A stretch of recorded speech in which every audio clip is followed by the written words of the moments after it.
UPSC civil services 2022లో వచ్చిన question వచ్చేసి అర్థమెటిక్లో averages చాప్టర్కి సంబంధించింది. వెయిటెడ్ యావరేజ్ అనే కాన్సెప్ట్ ద్వారా వెయిట్ని డిస్ట్రిబ్యూట్ చేసి ఈక్వేషన్స్ పెన్ను పేపర్ లేకుండా సాల్వ్ చేయొచ్చు. ఇదే క్వశ్చన్ని ట్రెడిషనల్గా సాల్వ్ చేయాలంటే ఇలా ఈక్వేషన్స్ రాసి కొంచెం టైం టేకింగ్ పడుతుంది. మనం స్మార్ట్గా ఎలా సాల్వ్ చేయాలో చూద్దాం. వెయిట్ని డిస్ట్రిబ్యూట్ చేసి ఇంతకుముందు కూడా డీవియేషన్ కాన్సెప్ట్ అనే కాన్సెప్ట్ ద్వారా క్యాలిక్యులేషన్స్ని ఎలా స్మార్ట్గా సాల్వ్ చేయాలో చెప్పాను.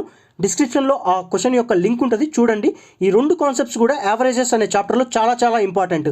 కమింగ్ టు ద క్వశ్చన్ చూడండి, స్మార్ట్గా ఎలా సాల్వ్ చేయాలో చూద్దాం. ఏబీసీ యొక్క సగటు బరువు 40 కిలోలు. దీని మీనింగ్ ఏంటంటే ఏబీసీ మీకు ఎక్స్ప్లెనేషన్ చేయడం కోసం నేను పెన్ను పెడుతున్నాను. ఏబీసీ యొక్క సగటు బరువు 40 కిలోలు అంటే ఏది 40, బీది 40, సిది 40 అని మీనింగ్. ఓకేనా.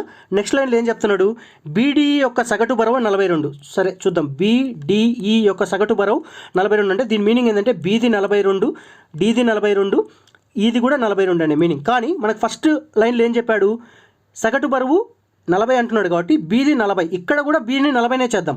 సో బీని 40 చేయాలంటే ఏం చేయాలి, ఎక్స్ట్రాగా ఉన్న 2ని డిస్ట్రిబ్యూట్ చేయాలి డీకి ఈకి. అప్పుడు ఏం చేద్దాం, దీనికి ఒకటి ఇస్తా, దీనికి ఒకటి ఇస్తా, అంటే డిఈ యావరేజ్ వెయిట్ వచ్చేసి 43. నెక్స్ట్ లైన్ చూద్దాం.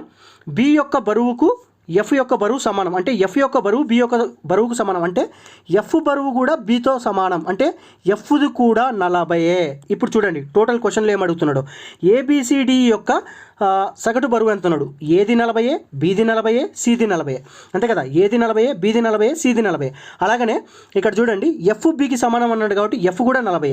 సో డీకి ఈకి ఎంత ఉంది, డీకి ఈకి 43 ఉంది. ఎక్స్ట్రా ఎంత ఉంది, 40 కంటే ఎక్స్ట్రా ఎంత ఉంది డి దగ్గర ఈ దగ్గర. సో దీని దగ్గర 3, దీని దగ్గర 3, 6 ఉంది. సో ఈ 6ని 1, 2, 3, 4, 5, 6 6కి డిస్ట్రిబ్యూట్ చేద్దాం. ఎక్స్ట్రా ఎంత వచ్చింది 1. సో అన్నిటికీ యావరేజ్ 40 + 1. సో ఆన్సర్ వచ్చేసి 41. ఓకేనా. ఈ విధంగా మీరు వెయిట్ని డిస్ట్రిబ్యూట్ చేసి ఈజీగా సాల్వ్ చేయొచ్చు. లేదంటే ట్రెడిషనల్గా మీరు ఇలా ఈక్వేషన్స్ రాసుకొని సాల్వ్ చేయాలి. ఏబీసీ యావరేజ్ వెయిట్ 40 అన్నాడు కాబట్టి ఏ ప్లస్ బి ప్లస్ సి ఏమవుతుంది 40 అవుతుంది. అలా ఈక్వేషన్ ఇక్కడ ఒక ఈక్వేషన్ వస్తుంది, నెక్స్ట్ మళ్ళీ ఇంకొక ఈక్వేషన్ వస్తుంది. ఎఫ్ బి ఈక్వల్ అన్నాడు కాబట్టి మళ్ళీ ఇట్లా ట్రెడిషనల్ ఈక్వేషన్స్ పెట్టి సాల్వ్ చేయాల్సి వస్తుంది, టైం టేకింగ్.